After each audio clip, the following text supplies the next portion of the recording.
Good afternoon. Thank you very much, Professor Shelja Jha. This was a good context setting. I see being an incumbent, we come here first, then a disruptor is going to come later and, and take charge in a different manner. But this gives us an opportunity to portray the point of view of an incumbent very clearly here. What we are going to do in a short while is just share a little bit about what is happening in financial services. How is there a tussle going on between an incumbent and a disruptor? And what is the way forward looking like? And this is a perspective that we've got over the last few years. This is happening around the world. It's not just here in India. But what you're going to see here is largely an Indian perspective. At a very high level, banking is a very simple business. We go to the customers, the population of the country, and offer financial services. They essentially want to keep their money safe, so they come to the bank and deposit whatever they have earned.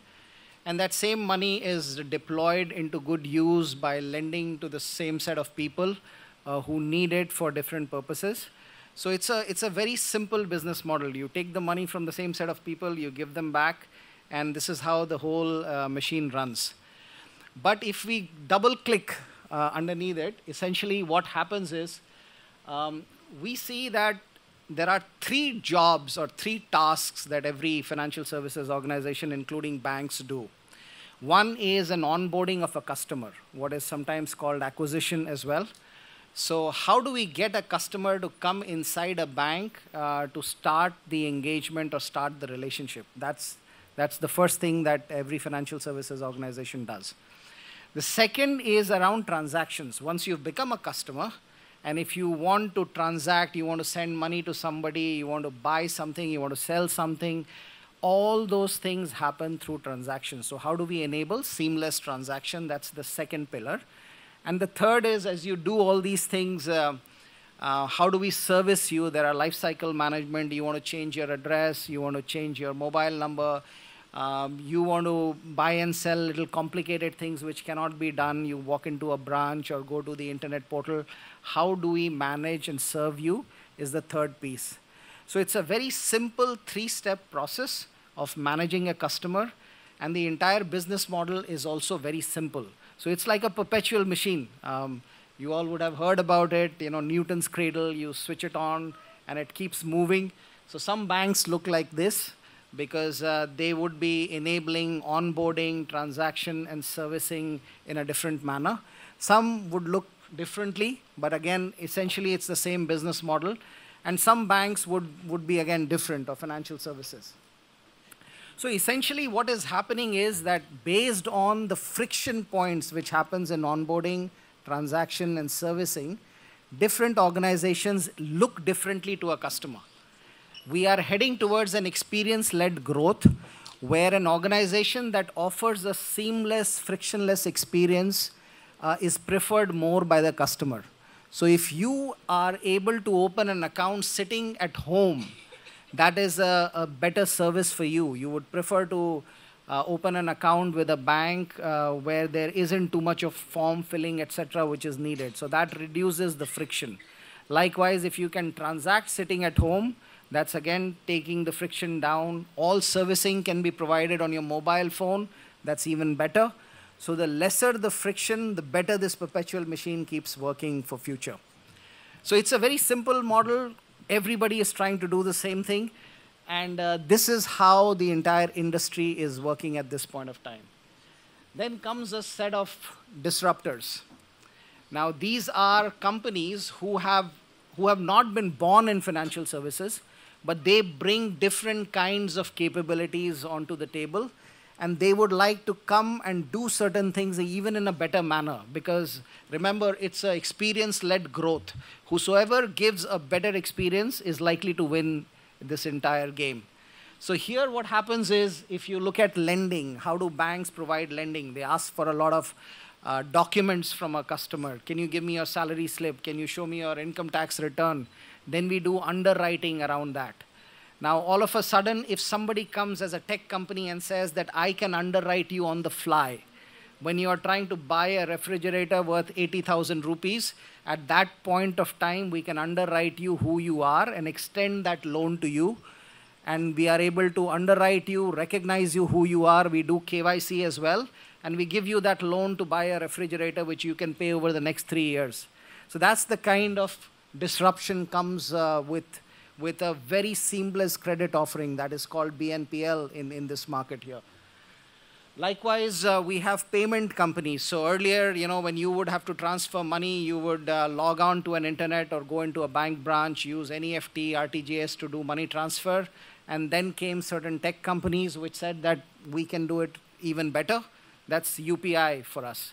So here what happens is you just take out an app and everybody need not be told what UPI is, but how simple it has become to do money transfer and merchant payments. That's the kind of capability that is emerging in terms of disruptions here. Likewise, if you look at insurance, there are insurance tech companies which are coming out and disrupting how financial services companies are offering insurance. And on wealth, we have a lot of wealth tech companies emerging, which is telling the customer how to grow their wealth. Banks are keeping money and then offering services of wealth management. But there are now multiple apps which are coming out, which are telling customer how to grow their wealth. So you can put some amount of money, buy mutual funds, do fixed deposits. You can even go to the extent of buying alternative funds on these apps. So that is how disruption is happening in wealth management. And then we have savings account. This is core to banking, which we call liabilities. And when customers come and keep their money, that is also being challenged. In India, it's largely in form of digital banking, which are neo-banks, but that's more like a front end. In some of the developed markets in Europe and all, they are completely digital banks who don't have any branches. You can interact with them 24/7 on mobile phone and internet. You can keep your money there, and you can do all banking services and products. You can get it in 24/7 available on your mobile phone. So these are the kind of disruptions which are coming in this industry. And banks are also gearing up. So if you look at our bank, HDFC Bank, for payments, UPI, when it started a few years ago, a lot of banks did not participate, thinking that we already do money transfer very well, NEFT, RTGS. Even with mobile phone, IMPS was catching up at that point of time. But how wrong were we at that point of time? Look at where UPI is today. It's so big that we do almost 10 billion transactions a month here. And it is growing still at the pace of 60%, 70% year on year. So that's the kind of growth which is coming in. So now we see a lot of platforms coming up, even by banks. So we've just launched something called PayZapp, where you can download an app and just register. It's a very seamless registration. All your relationships with the bank, including your debit card, credit card, everything gets tokenized and it's available there. And of course, UPI is available there.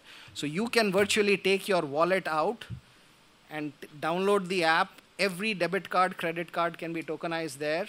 And UPI is, of course, available over there. And keep the wallet at home and go and lead a normal life, because everywhere you go, you can tap and pay, you can scan and pay. Your debit credit card is available over there. So that's the kind of world we are entering into. And this is possible because incumbents now are making changes and they are creating platforms to fight the disruptors who are already there. Likewise, on the wealth side, we have again launched something called Smart Wealth, which allows a customer sitting at home to download an app. All your balances are available there, not just from one bank account, but you might have multiple bank accounts. You can collate all the information in one app, see how much balances you have. You can deploy that money for better growth in different instruments. Those kind of things are possible. So this is how incumbents are trying to challenge the disruptors who have already disrupted a lot of these capabilities. And this is happening in India largely because of one thing which has emerged over the last few years, which is the digital public infrastructure. And this is slightly different from how rest of the world has grown. This digital public infrastructure, let's take a country like China, where infrastructure like this was built by private capital. So at one point of time, we had some of the fintech firms in China which were having a much larger book compared to many of the banks. And then the regulator had to step in to bring some sanity there, and we know of certain IPOs getting stalled as well because of that. In India, the regulator has come before and laid down the rules of the game. And there is a public infrastructure which is getting created around each of those areas that you saw in the earlier slide on disruption. And that infrastructure is being leveraged by tech companies, by banks, by ancillary companies around to offer products and services. So take the case of UPI. It rides on a UPI rail, which is a new infrastructure which has been created by NPCI, which is a public goods actually. Likewise, credit is now going to roll on UPI rails itself. So that is another public infrastructure which is coming in. We hear of Aadhaar for KYC. This is how KYC has been simplified. Now it is even possible to do face match. So your face as a live customer is getting matched through an API that comes from Aadhaar. It exactly tells you whether you are the same person or not. Video KYC, we've already seen banks launch it. All those things are possible because of digital public infrastructure which is getting created. There is also an emergence of lending stack right now. So imagine there is a farmer in a rural hinterland of India who has got 4 acres of land. And that is actually getting digitized. That information is getting digitized. And based on that information, that he is the owner or she is the owner, that person can get loans and credit on the fly. So there is lending stack which is emerging like this.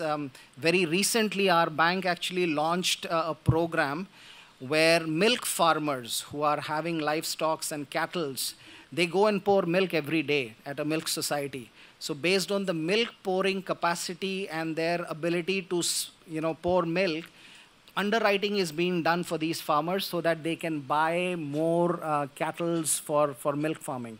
So those are the kind of capabilities which are emerging again because of infrastructure like this which is coming out.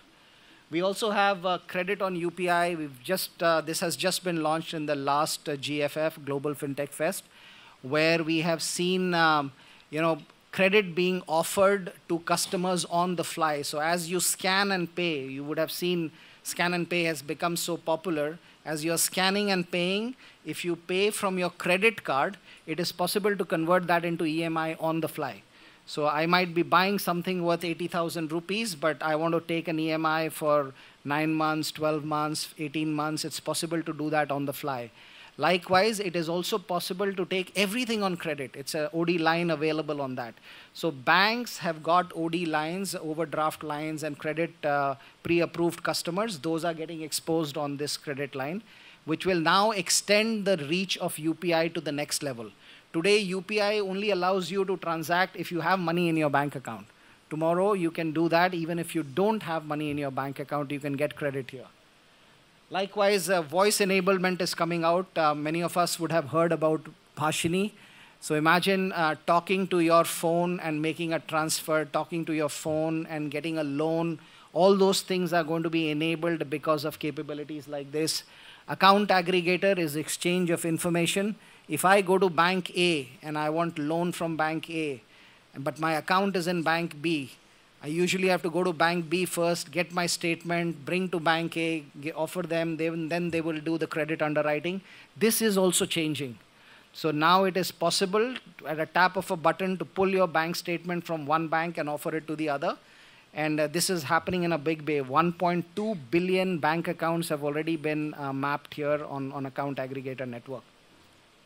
And there are a lot of light apps also which are coming out.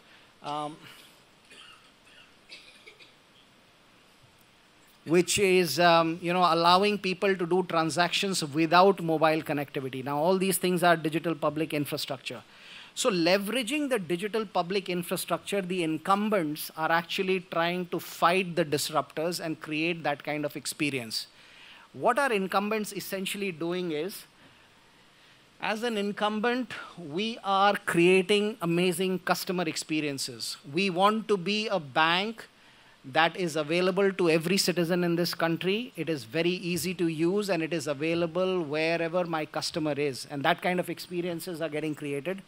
We are using technologies which are new technologies. It's much more agile. It is faster to build. It is cloud native, so that all of a sudden, if the load increases, you can add more.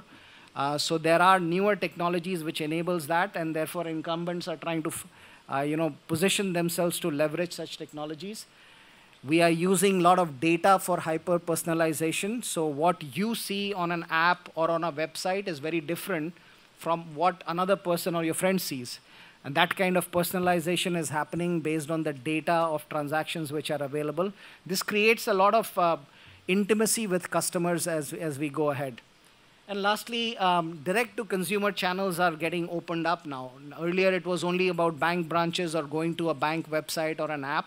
Now, there is embedded banking which is coming up. So even if you go to a Maruti dealership and you like a car you want to buy, there is a QR code by HDFC Bank which you can scan, and we can offer you credit line over there for that particular car, and money can move into that dealer's account in a matter of 30 minutes.